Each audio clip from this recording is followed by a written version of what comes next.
All right, quick and dirty explanation of how to attach a Drysuit inflation bottle. Here are the bits and pieces we need. I use a 6 cubic foot bottle for inflation that, in spite of the label on it, usually carries only air. 6 cubic foot bottle is nice and compact. The downside is it's very small volume, so it's usually best to have a couple of those, so a little added expense buying multiple bottles. I also have the inflation regulator itself, which any first stage will do.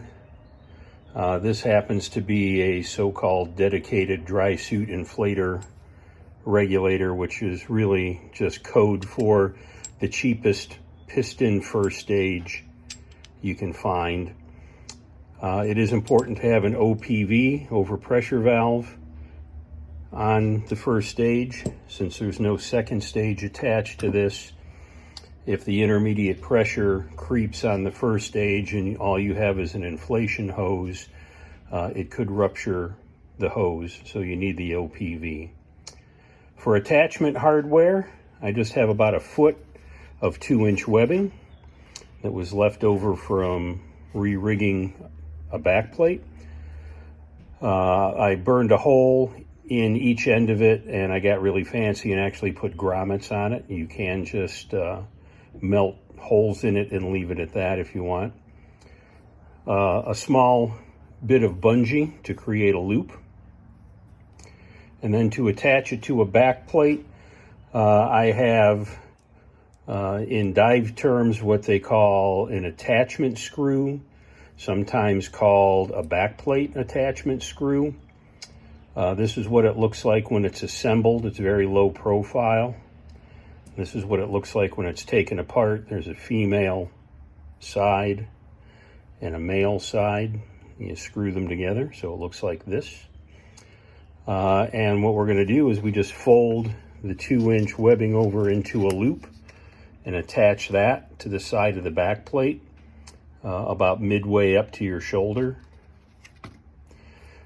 We put the bungee loop through one of the lower holes of the back plate on the left-hand side.